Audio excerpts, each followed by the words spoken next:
welcome to the 6th episode of the Evolving Media podcast, where we try to find out where the world of media is heading and what we need to take into consideration when working in it in the future.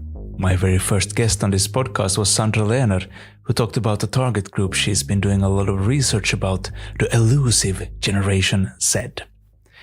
I could have discussed their habits and how to correctly approach and engage with them for hours, but we had to cut our talk short to not make it into an impossibly long episode. That's why I'm very happy to welcome Sandra back today for this episode to look more in depth at Generation Z and how we can work with them for our future projects. Sandra, thanks for agreeing to be on this podcast again. How have you been? I've been very well, very busy. Christmas is coming up, the end of the year is coming up. But it's been a good year and I'm looking forward to 2019, which should be exciting as well. I will say that I had, as we spoke about earlier, from our last talk, I had the feeling we could go on talking about Generation Z and these things for hours and hours. So I'm very happy that you agreed to come back on and delve a little bit deeper into what you know about Generation Z and this very particular target group that most of us would like to reach. So just as a first example, and I know this is a difficult one, but for your part, what have been the most exciting, storytelling examples that you've seen in the year 2018? Yeah, I was just telling you, I was actually thinking about that all day long yesterday. Because first I was like most of the exciting stuff that I've been talking about this year is actually from 2017. So it took me a while, but I would say the most exciting examples were the Snapchat originals that launched in October. So I know a lot of people already think Snapchat is dead because they lost so many active users this year, mostly because of their design change in Q2. But I think these originals that they launched are really interesting. So they're mostly scripted series. You can check it out under the Discover feature. And what's really interesting about it is that they use augmented reality to put the viewers into the show. So they have so-called show portals that allow the viewers to step right into a scene and explore the set right down to the props. And you can also send this experience to your friends. And when it's available, you can see it on the bottom by swiping up. And the other thing that they added was reaction lenses that make it easy to post about the show's biggest moments. So, for example, you can take a selfie of yourself with heart eyes when you love something, or oh my God, this was exciting. And as I mentioned last time, in a Gen Z world, when no one talks about your show, the show doesn't exist. So Snapchat definitely gives their viewers the features to talk about it to their friends. Mm. And the other example that came to my mind last night was Bernie Su's live science fiction series Artificial. Mm. So it's the first ever show to air live on gaming platform Twitch. So for those of you listening now who don't know Twitch, it's the very popular live streaming platform for video gamers. It draws about 15 million active users a day. And Artificial was the first scripted series attempt. And so what's really interesting about it is that it was interactive. So the viewers helped deciding the plot through online chats and polls.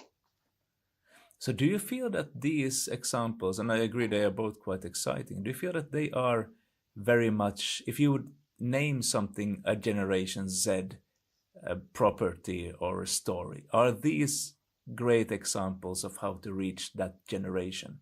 Yeah, I think I mentioned it last time as well. So I think the key storytelling trends this year are definitely stories. And what comes with the stories feature is live and interactivity. And both of these examples have that. So with Snapchat, the videos disappear after 24 hours, and artificial was obviously a live event where people had to be online and interact with the characters on the show. So very much like organic stuff in a sense, more organic than traditional media properties. Yeah. But we talked last time about what kind of an audience Generation Z are. And just to continue on from that, one question I didn't have the time to ask you last time around. If you were a producer today, I mean, you are a producer today, but if you were a producer today looking at Generation Z as a possible target audience, how would you make sure that you reach and engage them? Yeah, good question. So first of all, their media consumption is quite unique. So their typical entertainment consumption is streaming, actually. And 1/3 is viewed on a mobile device. So they definitely prefer to watch content wherever they are and whenever they want to watch something. So if you want to reach them, don't think in TV slots. And also think smartphone, because they use their smartphones to stream video more than any other device, including computers, television, tablets, and gaming devices. And 34% actually watch shows on YouTube and 27% on Netflix. So these are their preferred platforms. And only 15% watch live TV on TV. So, and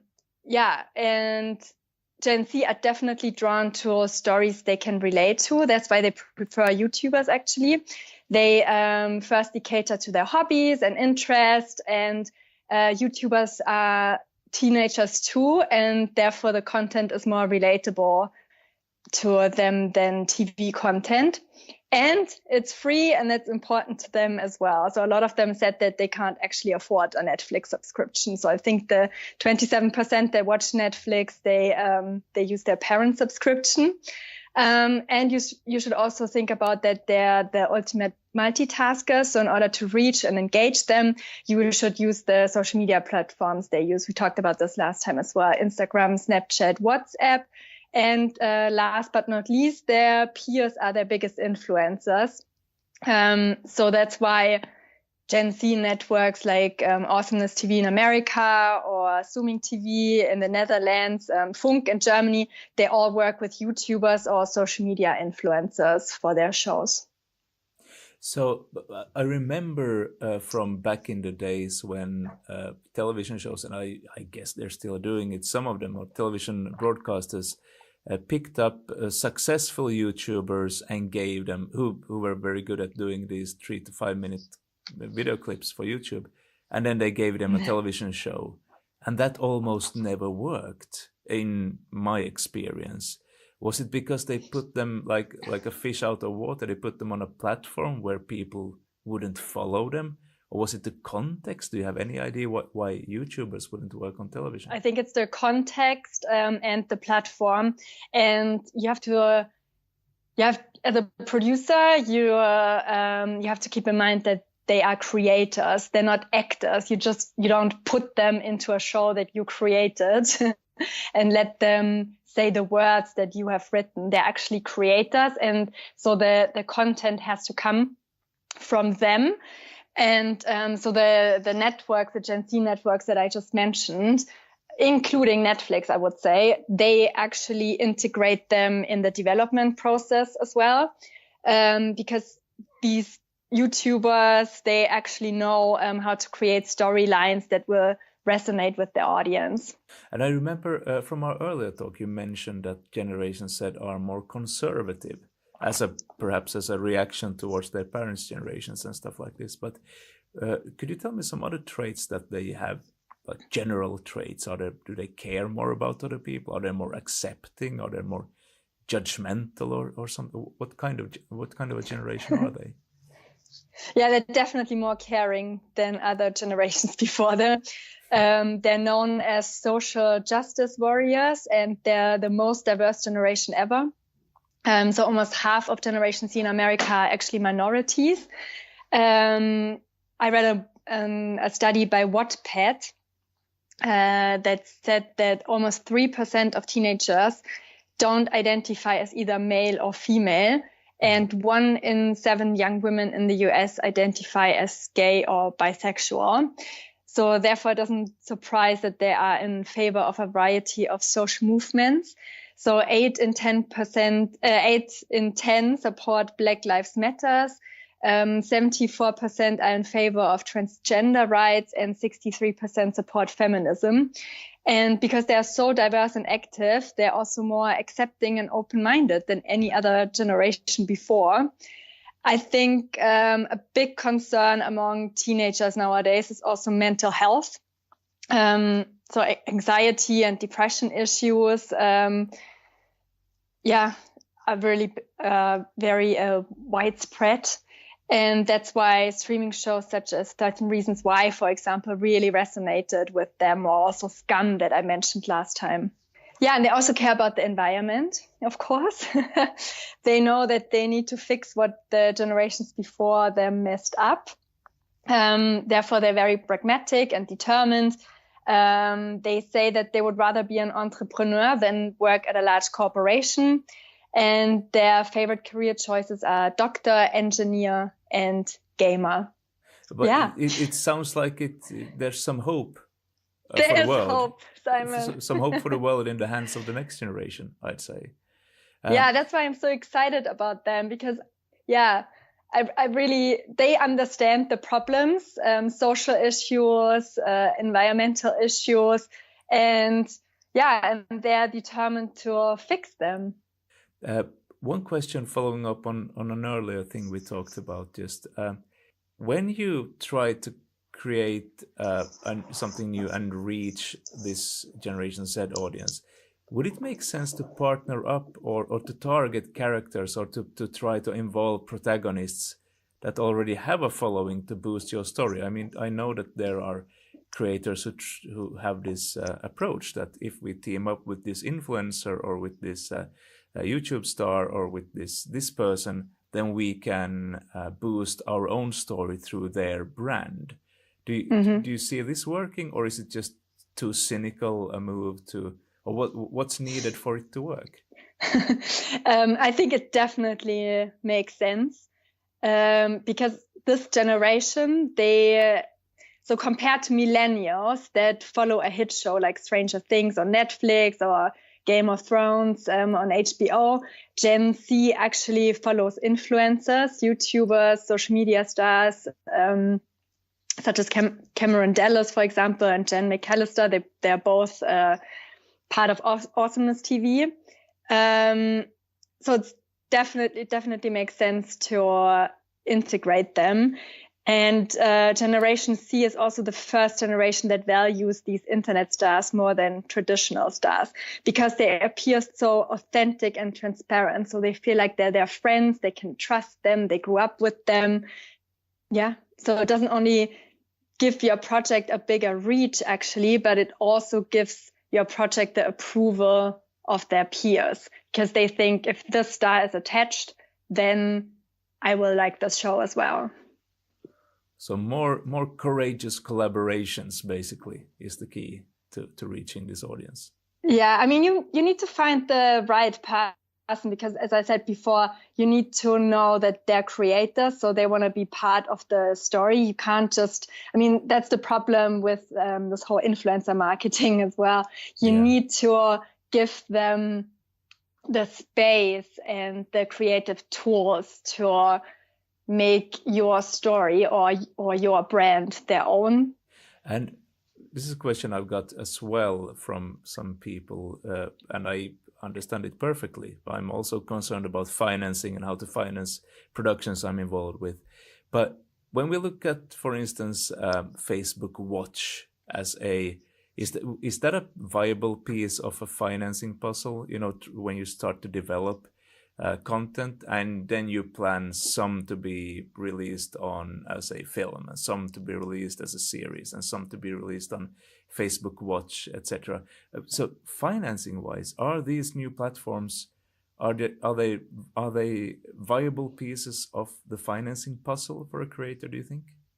Well, Facebook Watch is definitely not for Generation C. So even though they told me earlier this year that Generation C is their target audience for Facebook Watch, but Generation C is not on Facebook anymore. They say it's filled with their parents and not actually filled with their peers. And when you look at what Facebook Watch has been commissioned lately, they call it, they commission shows that can get a hot start on Facebook. And what they mean by that is that they match up with a high profile creator that has already a big Facebook following. So it's probably not a Gen Z person.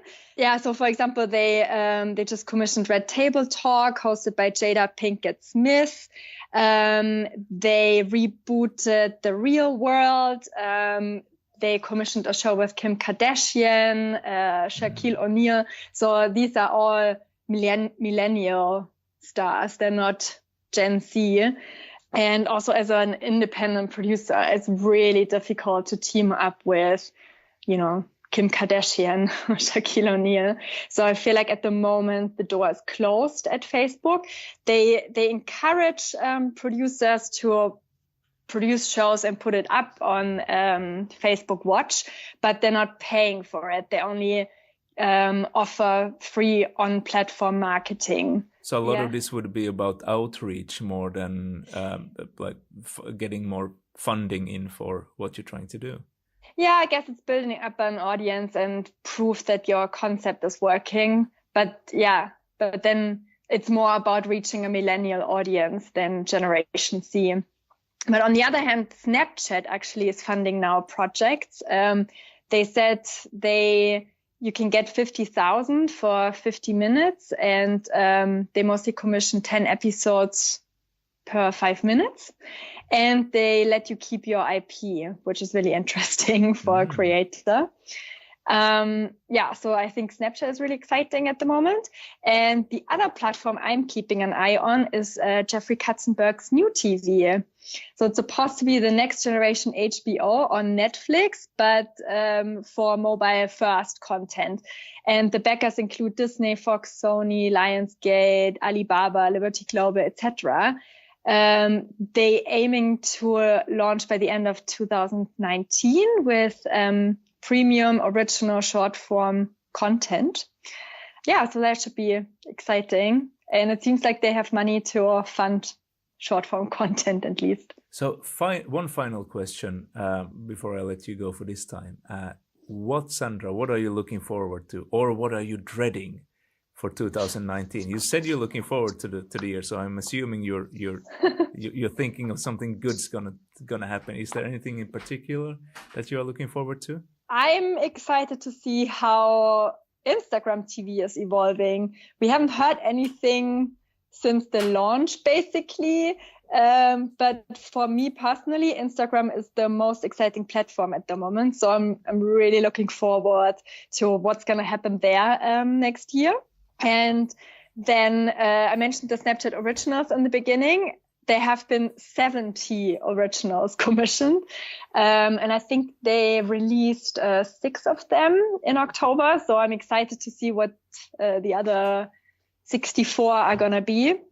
And then, launch of New TV. Zooming TV is actually working on a new strategy. And I think I've mentioned this before as well. So Zooming TV, I really enjoy their programs for Generation C. So I'm excited to see what they're coming up with next year. And then I felt like this year and also last year, the public broadcasters, also the streamers, were doing a really good job at creating content for Generation C. And I'm excited to see if the commercial networks catch up next year, because I think this generation is definitely the audience you should start focusing on in 2019. Sandra, thank you so much for joining me for this podcast, and I hope to have you on it in the very near future again. Yeah, thanks, Simon. Bye. Bye.